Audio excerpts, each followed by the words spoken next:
Jodoh.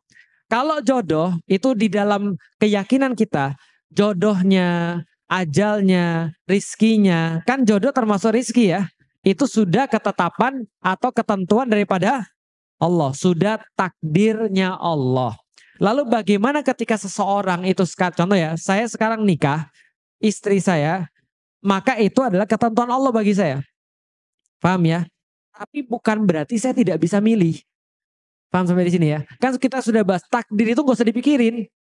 Yang kita pikirin adalah kita bisa milih atau tidak. Contoh, kita punya seorang suami misalnya. Suami ini di rumah main judi, diomongin ngamuk, pulang mukul, sama anak gak sayang. Apalagi? Kurang apa lagi? Ngutang kita yang bayar. Apalagi? Kurang apa lagi? Sudah semua ya? Sholat gak mau. Gitu ya, semualah yang jelek-jelek pada laki-laki. Maka ada ibu-ibu yang nanya gini, Ustadz, apakah kalau gitu saya harus beriman pada takdir Allah? Saya bilang itu bukan takdir. Karena takdir itu yang gak usah dipikirin. Kalau itu malah kepikiran terus.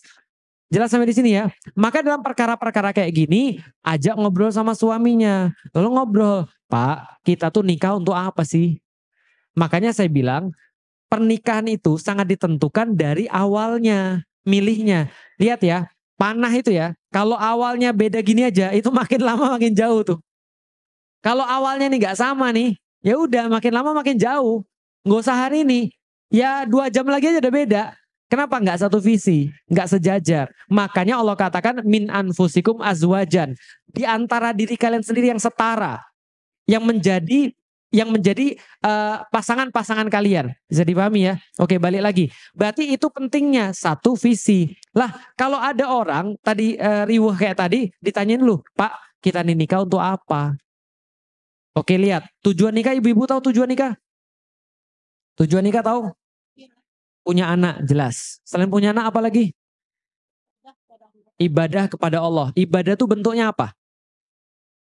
Banyak. Ada ibadah fisik, ada ibadah non fisik.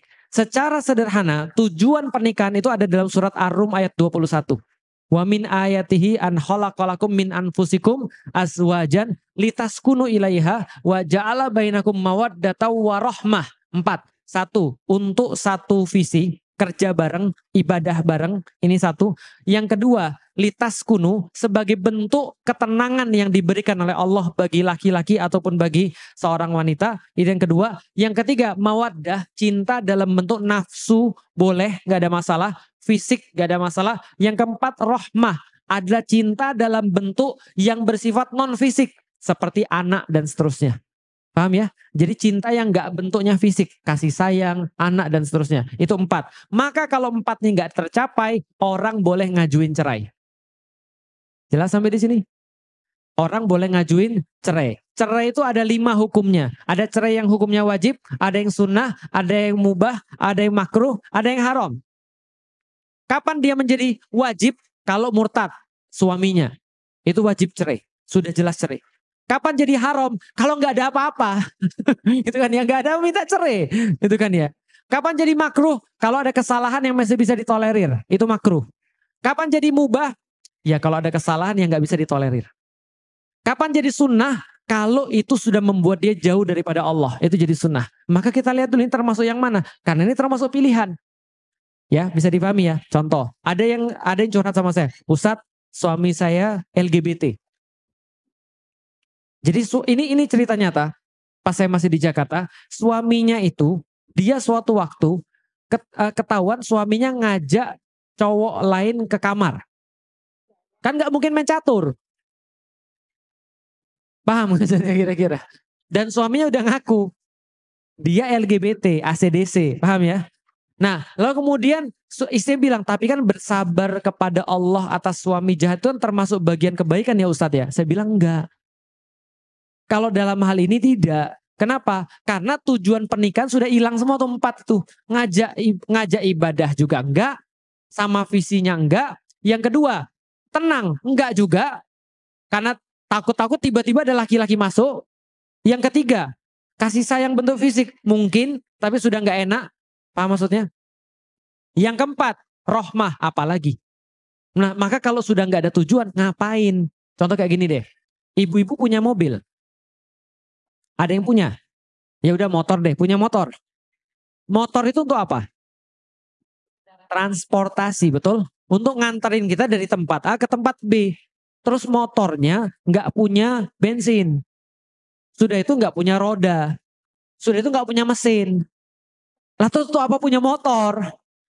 Paham kira maksud saya? Lalu di saat itulah kita baru mikir, saya itu nikah untuk apa? Nah, itu harus di-refresh terus dalam kehidupan kita. Jangan sampai, Ustadz saya itu bertahan karena anak. Itu sangat tidak bagus. Kenapa? Anak itu ngeliat. Tahu maksudnya?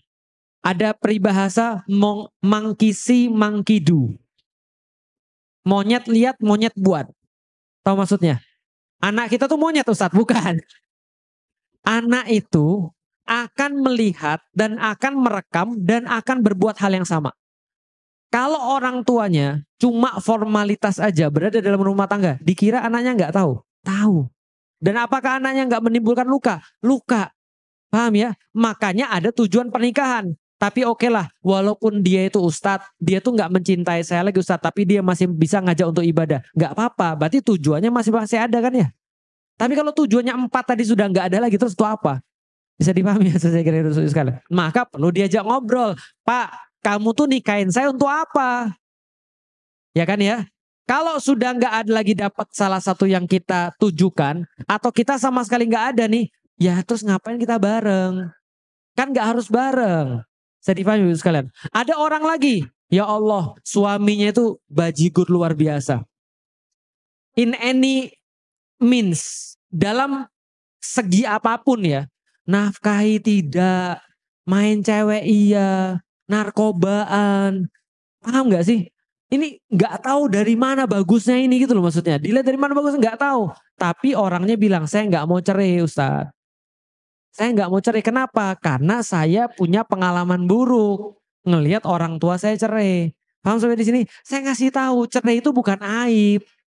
Cerai itu adalah salah satu cara yang Allah berikan dan Rasul berikan dan dihalalkan bagi kasus-kasus tertentu supaya orang tuh bisa restart, bisa mau ibadah pada Allah.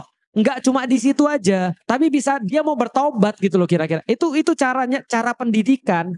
Makanya saya sering katakan dalam beberapa kasus teman saya yang lain itu luar biasa masalah masuk istrinya. Akhirnya saya bilang, apa ini nggak bisa diobrolin lagi? Boleh Ustadz. Akhirnya dua-duanya saya ajak ngobrol. Malah berantem. Wow, sekalian. Berantem dalam perkara-perkara kecil. Saya bilang, kasih waktu. Kasih waktu. Oke, masa iddah. Kamu sudah talakan, kasih masa iddah. Coba ngobrol. Ngobrol dalam masa iddah. Ternyata sudah selesai. Tetap gak mau. Benar-benar gak cocok. Malah mau ke fisik. Ya kan? Akhirnya saya bilang, ya sudah cerai. Yang satu nikah sama yang lain. Yang satu nikah sama yang lain. Dan dua-dua ini kehidupannya bahagia. Taat. Makin taat jadinya. Bisa dipahami? Kadang-kadang Allah tuh ngasih cerai itu sebagai sebuah pendidikan. Tapi jangan jadi mainan. Paham ya?